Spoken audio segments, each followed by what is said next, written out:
Namaskar and welcome. My name is Rania Kapoor and today we move from theory to real life.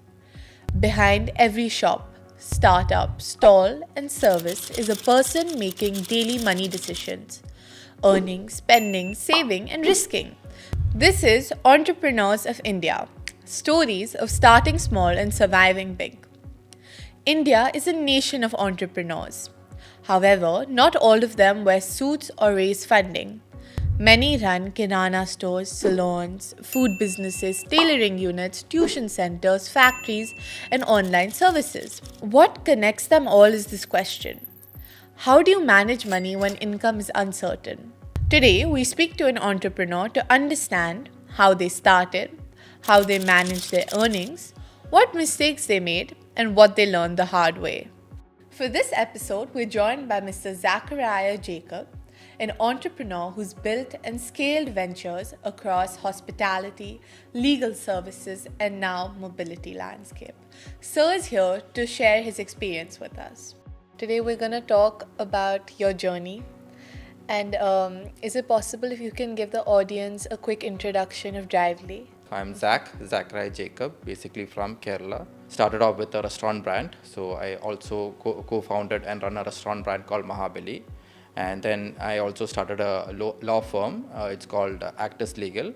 And Drively is my third baby. Drively is also the recent baby.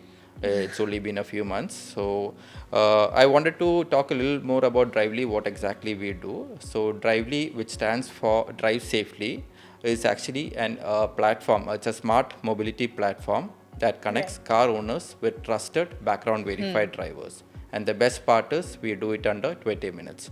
So that's amazing. Yeah, so think of us as a Zepto or a Blinkit for finding on-demand drivers. So I want to ask you, do you think that when you thought of the idea of Drively, do you think it came out of any personal experience, or was it just by studying the market and creating a new service or product? Sure. So, to answer your question, I think both, in fact.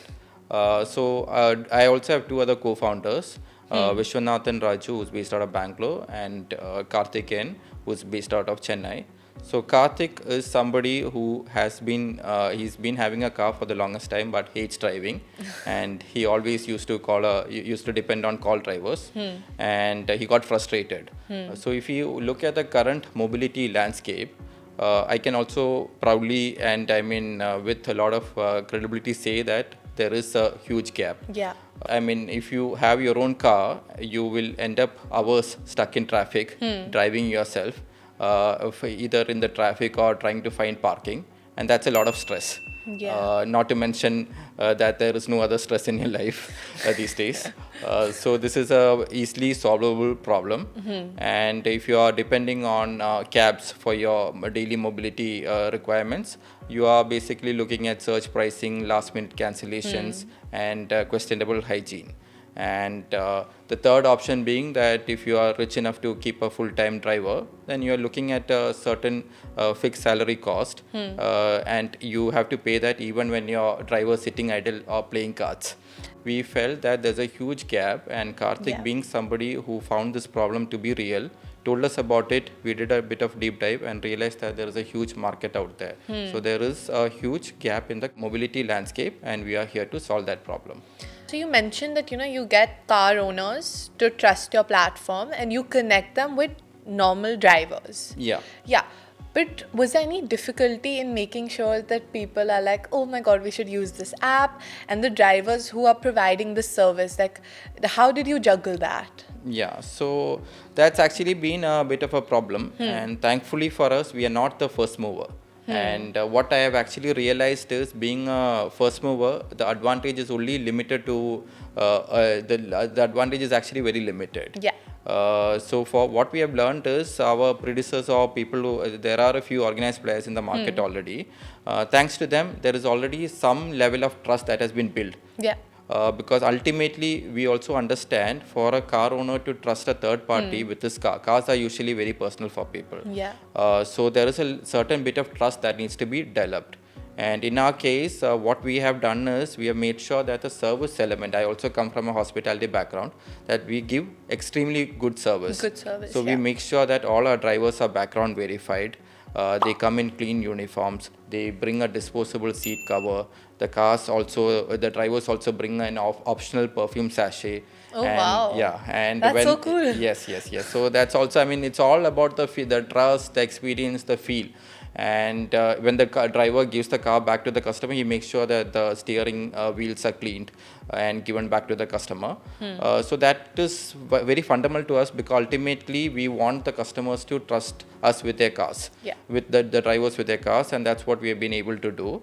And at the same time, even with the customers, what we have seen is that habit building of the customer being able to make a booking through an app is also something that needs a bit of a push.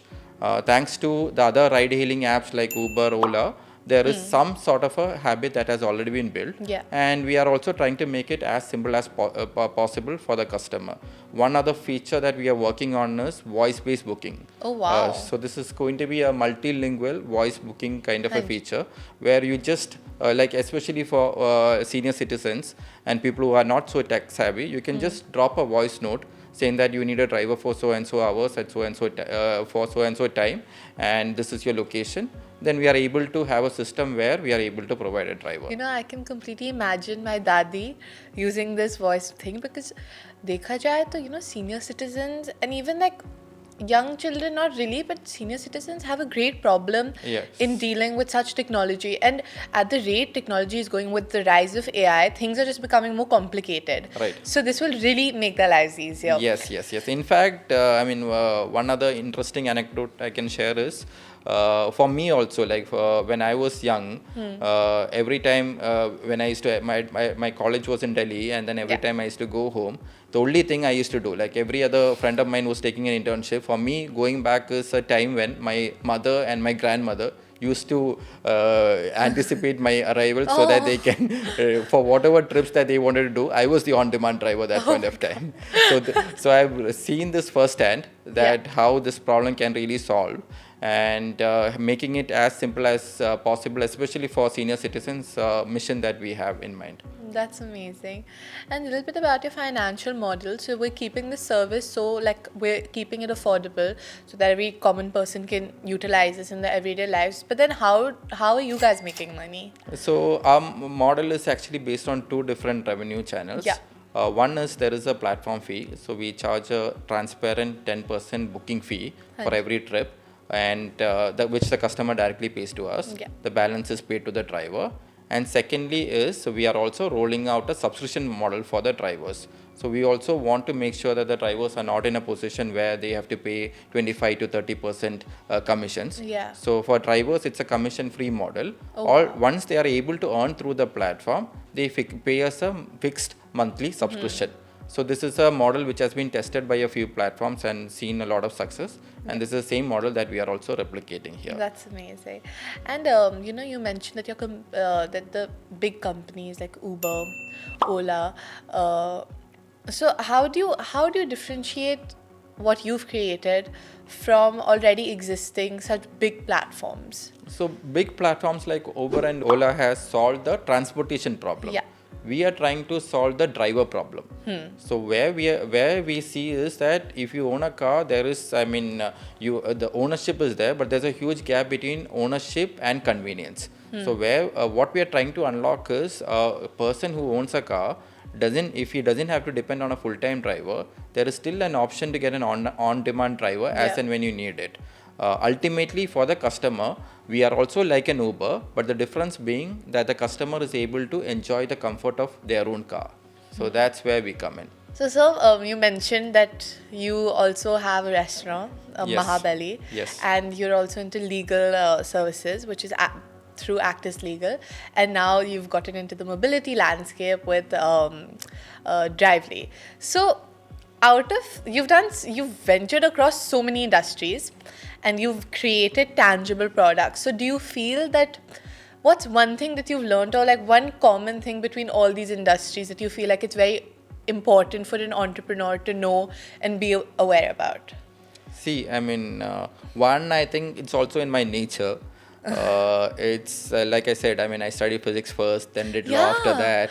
And then if you look at my Instagram bio, like, so I call myself Zach of all trades. So I like entrepreneurship is something that I'm very passionate about. I like solving real life problems. Yeah. And for me, especially with law, is because of my training. And I also realized, I mean, this is something that I enjoy. But at the same time, for me, food was passion. Like I like being somebody who's from Kerala in Delhi, not realizing that there's a huge gap for this kind of a cuisine, and to satisfy my own personal craving, we ended up starting a restaurant brand. And then it's come to a stage where that I can't eat that food anymore because I see it so many like so often and on an everyday basis. For Drively is also my mission to solve a everyday problem and which can be solved at scale. So again, the kind of businesses that I've done so far has been very traditional. This is more of a tech business in the mobility space, which is something that has really excited me. Yeah, so Drively is an AI-powered app, right? Yes. I read the bio. So can you explain like the role that AI plays in this platform? Yeah. First and foremost, I mean, like AI is not just a buzzword. And these days, I mean, people get confused because every person wants to have some sort of an AI layer. Integration, So that ultimately a platform like this needs investment. And AI is a word. Somehow the investors are kind of you are able to get their attention easily. But in our case, it's a layer that we are building. It's also the invisible engine. Like I said, for us, introducing this whole aspect of multilingual voice-based bookings, the whole aspect of predictive, the driver allocations, demand forecasting, making sure that there are better safety features, making sure that the trip is that we are able to monitor the trip, and ensure that the driver trust scores are also created. Which kind of makes sure that the platform becomes robust, and also we are able to build that trust with our stakeholders. Yeah. The more we progress, it's really important that we keep up with the latest trends and the latest technology. So before you started all three of your businesses, what was one misconception about entrepreneurship that you had that after you created your three businesses have been crushed? What I've realized is having an idea is just a small piece. Like even in Drively, initially for me also the perception was that this is a tech business. And having a good app will automatically draw customers. But then, like I said, it's just the tip of the iceberg. There's a lot of work that goes behind the operational depth, making sure that the driver supply is good. Making sure that we are able to run the engine so fast, because speed is also very important, the execution. All these different elements also need to come into play, which means that having a great idea is not just enough. Most startups fail actually not just because the idea is bad, it's also it depends on the operational discipline. How well are you equipped to actually execute the ideas and make sure that you are able to scale effectively. Amazing. So 3 businesses, 3 industries. Like every business has its ups and downs. And I think, everyone talks about the ups, but no one talks about the downs. So can you just share one experience or a couple of experiences where you've been in a position where you're like really contemplating about what has happened? Yeah, I mean, the thing with the entrepreneurship is also, again, I mean, there is a lot at stake. You are not just building for yourself, you are also building for the ecosystem. And by ecosystem, I mean your employees, the people who depend on you, your investors, and also ultimately for the customers. And at any point in time, you cannot let down any of these stakeholders. So there's a lot at hand, and that pressure kind of takes a bit of a toll on you. And you also need to create that work-life balance.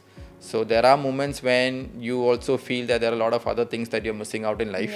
And unlike a regular corporate job where there is stability, this is a path where there are too many factors and so many risks. Too many risks and too many things that you need to anticipate and work around. and sometimes we are humans, so we are not machines, so we are not equipped to handle so much of pressure and everything. So there are moments when you feel low, and then you need to build yourself, you need to come back. So that's a constant journey of entrepreneurship. I think resilience is Yes. the perfect way to put it. Yes, absolutely. You have to be courageous. You have to be resilient to all the problems around you, and you have to really tackle the problem head on. Right. So to young entrepreneurs watching, what is one skill you think is crucial to have? I would say adaptability. So ultimately, whatever you are building, you need to listen to your customers. Yeah. Don't build because you think it's a good problem to address. Understand whether your customer actually needs it. And if they do, and if you see good validation, that's when you need to scale it up. And also flexibility. Yes. So, being moldable. Right. Right. Be willing to listen. Yeah. What's the biggest risk that you've taken for any of your businesses?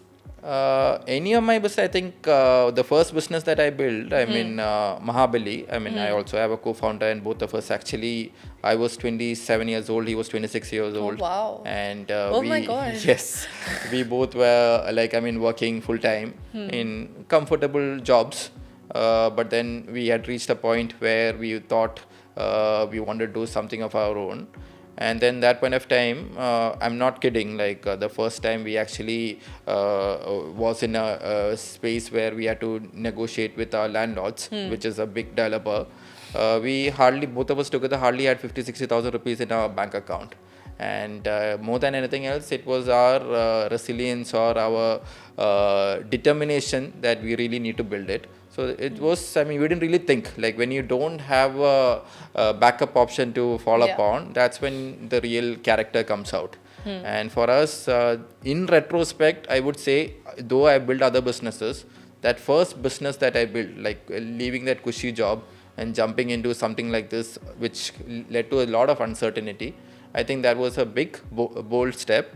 But then it's also been very rewarding. Now we have generated employment for more than 150 people. Wow. And that kind of satisfaction is something that you don't get anywhere else. In corporate world, Yes. especially. So that's what I was reading your introduction. So first you studied at St. Stephen's College, where you studied physics. Yes. And now you're into entrepreneurship. Do you think that some moments, and law as well, so do you think that whatever you've learned when you were doing your undergraduate and then your postgrad have applied to the entrepreneurship world, and the barrier of the subjects are very different, right? But how did you break that? I would say that physics is something that I was very passionate about in school. Oh. And then once I reached college, I realized that it was getting too abstract for me. And I could not really relate to it. Yeah. But at the same time, it also helped me analyze problems. Especially when it comes to critical thinking, breaking down problems and finding solutions. Yeah. The approach kind of really helped me. Yeah. And post which I did law. So as a lawyer, your best gift or the skill that you really learn is to be in a position where you can stand on your feet wherever you're put in. So that also helped me develop an entrepreneurial mindset. Nowadays, we often see that children come up with such bright ideas. Young entrepreneurs have intent, they have the focus, they have the clarity. But one thing that I think they don't have is funding. So what are your opinions on this? How do you deal with investors? Where do you find investors? What I've learned is there is also a chicken and egg kind of a problem. Yeah. In the current investor landscape, the investors are also very wary in investing in just an idea. They want to see traction. And to develop traction, you also need to have some sort of a funding. Yeah. So ultimately, if you can tap into your personal connections, talk to people in your friends, family network, get enough fuel so that you can build an MVP. And these days, there are also some government schemes. There are a lot of startup enabling funds and infrastructure that is available out there. So if you can tap into those resources, get in touch with accelerators, incubators, see whether you can get some sort of a seed funding or an angel funding, through which you are able to create a prototype or an MVP, which is able to show some sort of attraction. To the to the market. Yeah. You are able to show that okay, you don't just have an idea, but you are also in a position where you are able to execute it. Yeah. And this is something which your potential customers also appreciate, and they would be in a position to scale it up. Once you are able to show that, then you are in a position to talk to potential investors, because ultimately it's come to a stage where unless you come from a certain pedigree, or if you are like a leader, like a senior, you were at a senior role at a leading startup, and then you are switching out and then opening your own startup, nobody is going to fund you. That's the ground reality. So for us also, I mean, funding is like, if you ask me, a lot of our time is actually spent on funding, which shouldn't be the case, but unfortunately that's how the ecosystem is operating now. So my best advice is tap into your the closest resources, talk to people you know, see if you can get some sort of a seed funding. With that, make the best result, make it a believable idea, something that people would see as investable.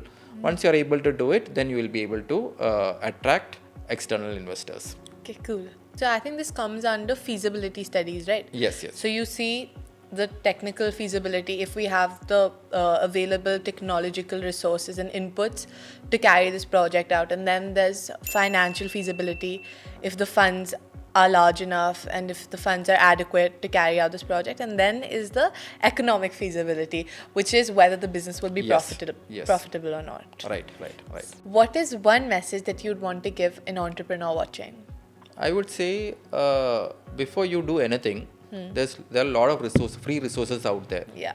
Do your research, do the groundwork, really understand the fundamentals of how does this business work, what are you trying to solve, whether this problem is worth solving, and how do you do it.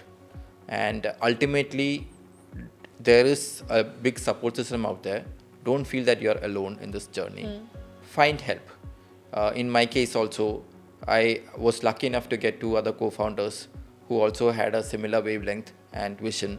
And I would say for young entrepreneurs also who wants to get in this business, get help, get the right resources, and be very confident and determined when you jump into something like this. Thank you so much, sir. It was such an insightful lesson to hear about your journey. The future of India is being run by entrepreneurs. An entrepreneur in India does not wait for change, they create it. From struggle to scale, the Indian entrepreneur leads the way. Thank you for watching.